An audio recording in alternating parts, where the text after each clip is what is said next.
Headline: Catastrophic Clash in NYC, NID and La Familia Diablo Syndicate leave trail of destruction. Date: October 12, 1992. Byline: Stephen Richardson. New York City witnessed one of its darkest days on October 11, 1993, as a catastrophic battle erupted between the notorious La Familia Diablo Syndicate and the city's own superpowered defenders, the New York Defenders, NYD. The conflict, which spanned several hours, led to the tragic loss of over 100 lives, thousands injured, and widespread devastation across downtown New York City and Central Park. The violent confrontation began when members of the NID engaged with the La Familia Diablo Syndicate near Times Square. The Syndicate, a well-known multinational crime group, has been linked to various illegal activities across the globe. The battle quickly escalated, with both sides exhibiting extraordinary powers and weaponry. Eyewitness reports suggest that the members of NID, including their leader, Captain Liberty, and prominent members like Blaze Dynamo and Shadow Vixen, fought valiantly to subdue the Syndicate. However, the Syndicate's ruthless tactics and use of advanced technology, under the command of the elusive figure known only as El Diablo, proved overwhelming. The destruction peaked when a high-powered energy blast, allegedly from Blaze Dynamo, collided with an unknown device wielded by the Syndicate, resulting in the catastrophic collapse of 3 downtown buildings. Simultaneously, a firestorm, reportedly caused by the Syndicate's pyrotechnic expert, Inferno, engulfed large sections of Central Park. As emergency services rushed to the scene, the scale of the calamity became apparent. Amidst the rubble and chaos, over 100 civilians were found dead, with thousands more suffering injuries ranging from minor to critical. The financial cost of the destruction is yet to be fully calculated, but early estimates suggest it will reach into the millions. In the aftermath, the La Familia Diablo Syndicate managed to evade capture, leaving the NID and city authorities grappling with questions and criticisms about their methods and the collateral damage caused during such conflicts. Mayor Giuliani, in a press conference, expressed deep sorrow for the loss of life and promised a full investigation into the incident. This tragedy has brought to light the dire consequences of superpowered conflicts in our city. We must reassess how we manage these extraordinary individuals to prevent such disasters in the future, stated the mayor. The public's reaction has been a mix of fear, anger, and grief. While some citizens call for stricter controls on superpowered groups, others demand justice and reparation from the La Familia Diablo Syndicate. It marks a turning point in the city's history, raising profound questions about the role of superpowered individuals and groups in society and the balance between security and liberty. As the dust settles on this tragic event, the citizens of New York City are left to mourn, rebuild, and contemplate the future in a world where superhuman abilities can lead to such devastation. This is Stephen Richardson signing out. Headline: Unprecedented Catastrophe, Australia Decimated in Superpowered Showdown. Date: January 8, 1993. Byline: Stephen Richardson. In what is being described as one of the most catastrophic events in modern history, the continent of Australia has been left in ruins following a colossal confrontation between 2 factions of superpowered individuals. The aftermath of this unprecedented disaster has sent shockwaves around the globe, sparking a re-evaluation of the role and regulation of superhuman abilities. The conflict, which occurred on the 8th of January 1993, involved the American conglomerate's superpowered operatives and the European Liberation Army's superhuman faction.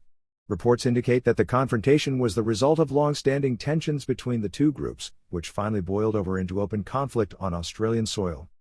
The scale of destruction is beyond comprehension. Satellite images show vast swathes of the continent rendered uninhabitable, with major cities like Sydney, Melbourne, and Brisbane now lying in ruins. The initial estimates suggest the death toll may be in the hundreds of millions, with many more displaced or missing. Eyewitnesses describe scenes of utter devastation, with entire cities obliterated and landscapes irreversibly altered. It was like witnessing the end of the world, one survivor recounted. Buildings were crumbling, the ground split open, and the sky itself seemed to be on fire. The magnitude of the powers unleashed during the conflict was unlike anything previously recorded. Sources report that the superpowered individuals involved displayed abilities of massive destructive potential, including but not limited to energy projection, seismic manipulation, weather control, and apparent meteorite summoning. These powers, coupled with the destructive power of the military arsenals at the disposal of both groups, created a destruction like nothing the world has ever seen, and I pray will never be seen again. The international community has reacted with horror and disbelief. World leaders have called emergency meetings to discuss the implications of such power being wielded unchecked. Humanitarian aid organizations are scrambling to provide relief to the survivors, though the extent of the destruction is hampering rescue efforts. The event has raised serious questions about the regulation and oversight of superpowered individuals, argue that the lack of international consensus and control over such beings has directly led to this tragedy. In contrast, some advocate for the rights and freedoms of superpowered individuals, cautioning against knee-jerk regulatory reactions. In a statement, the United Nations Secretary-General said, "This tragedy is a stark reminder of our shared responsibility to manage and oversee extraordinary powers. The international community must come together to ensure that such a disaster never happens again."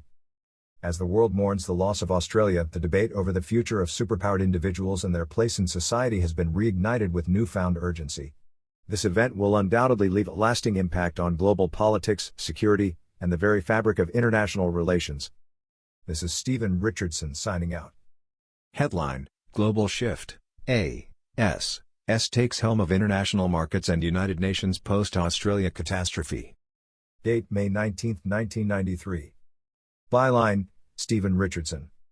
In an unprecedented turn of events, the Allied sovereign societies has been called upon by the international community to assume control of the global markets and the United Nations in the wake of the devastating event that obliterated Australia. This move, while controversial, comes as nations grapple with the economic and political fallout of the tragedy and seek a stable hand to guide the world through these turbulent times. The destruction of Australia, a catastrophic event caused by a clash between superpowered factions, sent shockwaves through global markets, causing unprecedented financial turmoil. In response, world leaders convened in an emergency session to discuss the path forward. The consensus was clear: the Allied sovereign societies, with its vast resources and influence, was the only entity capable of stabilizing the situation. The world has never faced a crisis of this magnitude. The Allied sovereign societies' intervention is not just welcome, it's necessary, stated President Quayle during the UN Assembly.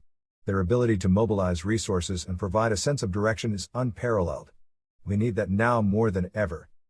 The Allied sovereign societies, initially a coalition of the world's most powerful and affluent individuals, has evolved into a de facto global governing body. Its influence stretches across every major industry and government, making it the ideal candidate to oversee the global market's stabilization. In a statement released by the Allied sovereign societies, Han Kujong of the Allied sovereign society said, "We are humbled by the trust placed in us. Our priority is to restore stability and confidence in the global markets. We are committed to working closely with all nations to achieve this goal."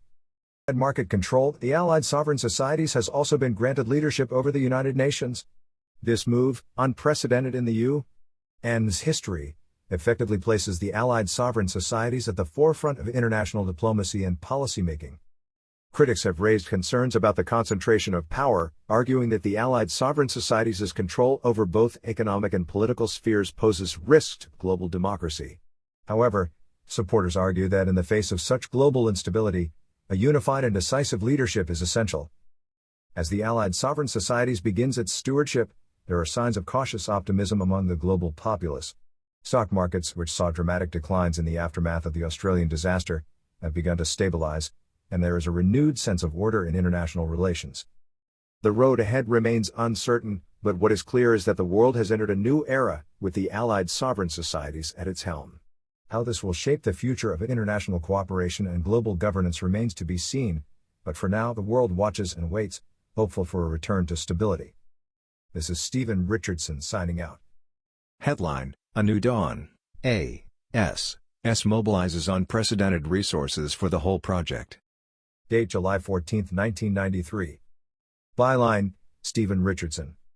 In a groundbreaking development, the Allied sovereign societies has announced the initiation of one of the most ambitious and controversial projects in recent history, the Housing of Overpowered Lives for Equity, HOLE. This initiative, deemed necessary for the containment and rehabilitation of superpowered individuals, is being backed by the Allied sovereign societies' extraordinary reserves of resources. The whole, set to be constructed in the now desolate continent of Australia, represents a Herculean undertaking, both in its scale and the technological innovation it brings. The project is poised to transform the remnants of Australia into a state-of-the-art containment and habitation zone, exclusively for those with superhuman abilities.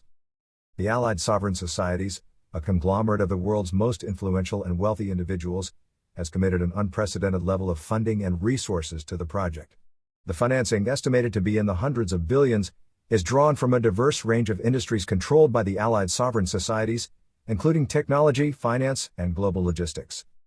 The whole is not just a project, it's a commitment to global safety, a solution to the superhuman challenge, stated Barry Vanderbilt at the project's unveiling. With our resources and technological prowess, we are uniquely positioned to make this vision a reality. It involves cutting-edge technology, some of which has been developed exclusively for the whole. Central to this is the creation of a transdimensional barrier, a feat of engineering that has never been attempted before.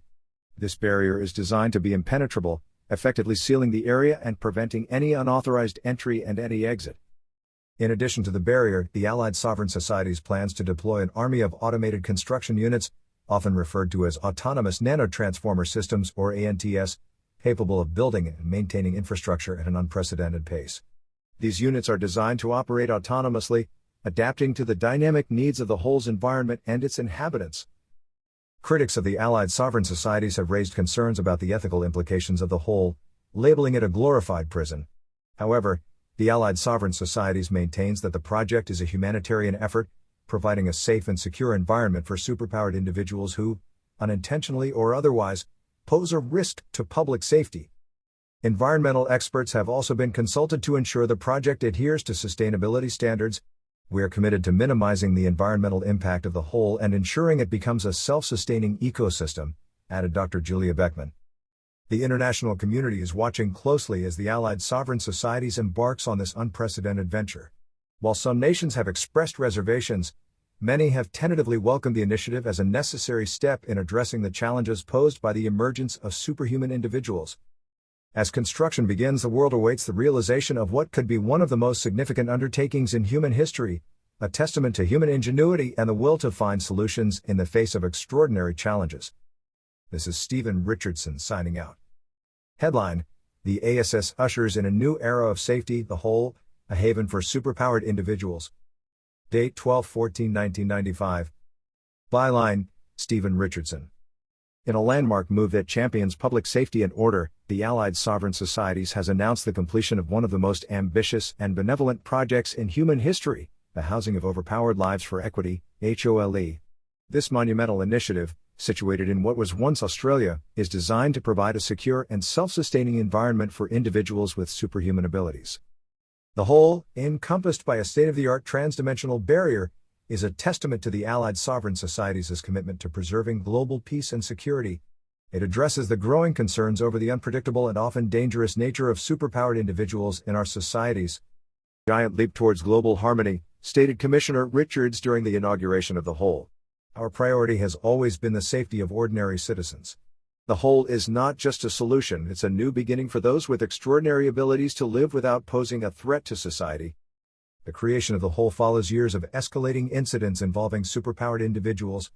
These events have ranged from accidental destruction to outright conflicts with government forces, underlining the need for a specialized approach to manage this unique segment of the population.